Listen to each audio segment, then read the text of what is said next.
100 साल से भी पुरानी बात है। ठंड के मौसम में एक तूफानी रात थी।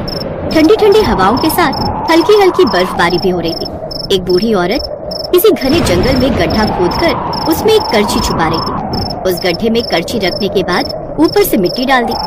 तभी अचानक एक जोरदार बिजली कड़की और उस बूढ़ी औरत की आंखें लाल हो गई। अब ये जादुई करछी किसी भी ऐसे गहरे नत्थुखैरे के हाथ नहीं लगेगी। इतना कहकर उस बूढ़ी औरत ने आसमान की तरफ देखा। तभी बर्फबारी बंद हो गई। चारों तरफ सन्नाटा हो गया। इस सिलेंडर को देखकर तो ऐसा लगता है जैसे हजारों साल पुराना है। तभी पीछे से उसका पति संजय वहाँ पर आ गया। अरे क्या हुआ रागिनी, खाना बनाने में इतना लेट क्यों हो रहा है? तुम्हें पता है ना आज साल की आखिरी रात है। कल सुबह सबको जल्दी उठना है, बहुत सारे काम है, पूजा करनी है। रागिनी गुस्से में पीछे पलटी और बोली, सारा काम मुझे अपने हाथ से करना पड़ता है तो टाइम तो लगेगा ही। पिछले नए साल वाले दिन आपने मुझसे कहा था कि मैं तुम्हारे लिए माइक्रोवेव लेकर आऊंगा, मिक्सी लेकर आऊंगा, पूरे किचन को मॉडर्न बना दूंगा। क्या हुआ आपके प्रॉमिस का? अरे यार रागिनी, कल सुबह ही तो मैं तुम्हें न्यू ईयर वाले दिन एक सरप्राइज देना चाह रहा था, लेकिन तुम इतना गुस्सा कर रही हो तो अभी बताना पड़ेगा। कैसा सरप्राइज? रागिनी, मैंने कुछ पैसे इकट्ठे किए। हम कल ही पूजा के बाद मार्केट जाएंगे और जो भी तुम्हें किचन का सामान लेना है वो ले लेना। संजय की बात सुनकर रागिनी खुश हो गई। अब जल्दी से चलिए, मार्केट चलते हैं। रागिनी ने इतना बोला ही था कि तभी वहाँ पर रोती बिलखती हुई उसकी ननद प्रियंका आ गई। माँ, मुझे नहीं रहना है उस घर में। अरे बेटा, पहले तू रोना बंद कर और बता बात क्या है। माँ, आज नया साल है पर मेरे पति ने मुझे कोई गिफ्ट नहीं दिया। मैंने बोला नई ड्रेस ले लेते हैं पर उसने मना कर दिया। सासू माँ जब देखो तब मुझे खाना बनाने के लिए बोला करती हैं। संजय, तेरे पास जो पैसे हैं वो इसे दे दे। सासू माँ, हम लोग किचन का कुछ सामान लेने जा रहे थे। बहू, मैंने सुना है कि मेरी सास की सास की सास की सास बिना ज्यादा बर्तनों के बहुत स्वादिष्ट खाना बनाया करती थी। उस खानदान की बहू होकर तू दिन भर किचन को मॉडर्न बनाने पर ही तुली रहती है। भाभी तो हर वक्त मुझसे चलती रहती है। जो भी सामान लेना है बाद में ले लेना। संजय, तू देख क्या रहे, दे पैसे। ये लो प्रियंका, तुम्हें जो लेना है ले लेना और अब रोना धोना बंद करो। तुम आज यहीं रुकोगी। आज नया साल है, हम सब लोग साथ में सेलिब्रेट करेंगे।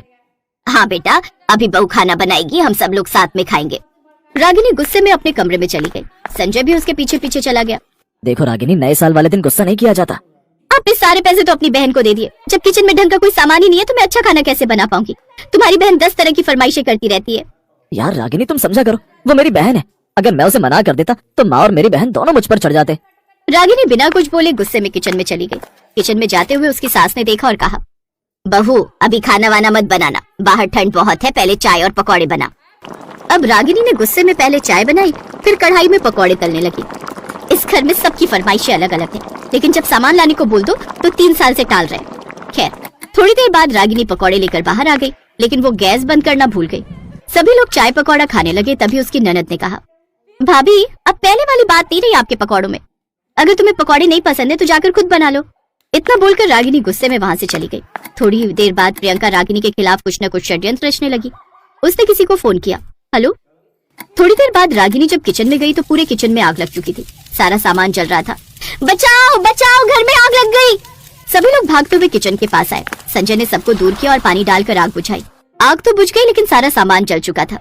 बहू, तू हर वक्त अवन लाने को बोलती है, कभी मिक्सी लाने को बोलती है और भी ना जाने क्या क्या बोला करती है, पर आज तूने किचन में आग लगवा दी। अरे, जब तू किचन संभाल ही नहीं सकती तो इतनी बड़ी बड़ी फरमाइशें करने की क्या जरूरत है? इससे अच्छी तो मेरी सास की सास की सास की सास थी। उनका मिट्टी का रसोई घर था, फिर भी उनके जैसा स्वादिष्ट खाना कोई नहीं बना पाता था। रागिनी मन ही मन गुस्सा हो रही थी, लेकिन इतने में रागिनी के ऊपर एक और पहाड़ टूट पड़ा। वहाँ प्रियंका के सास ससुर देवर और उसका पति विनोद भी आ गए। अरे कैसी हो समधन जी?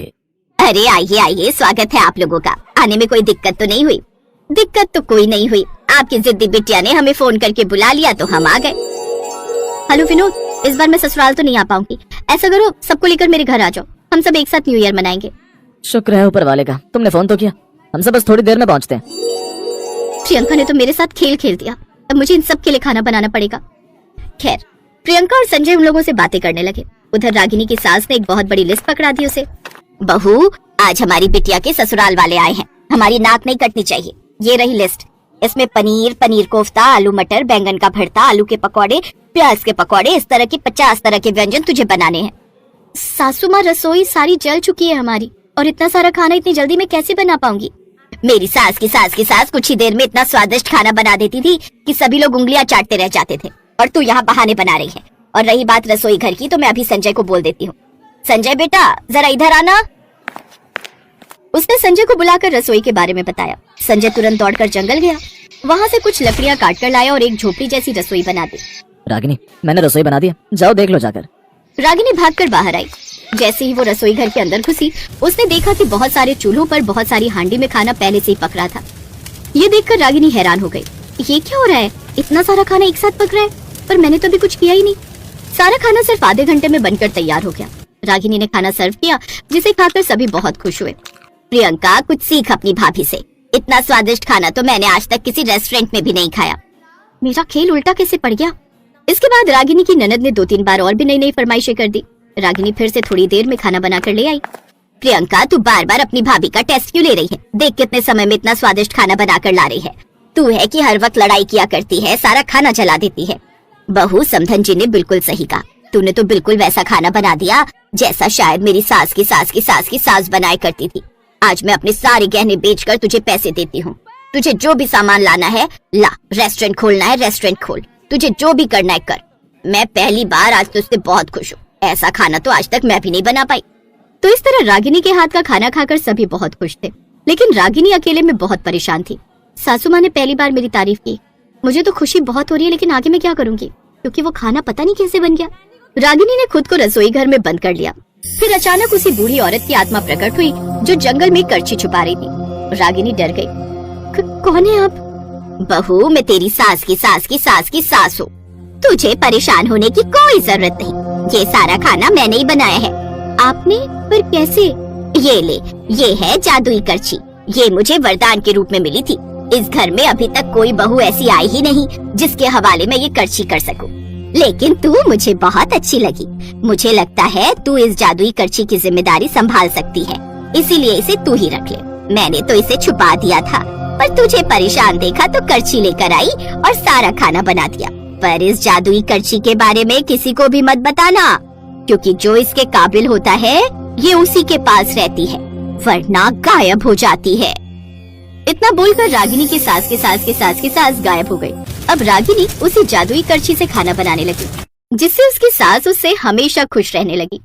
आप सभी को नए साल की ढेरों शुभकामनाएं।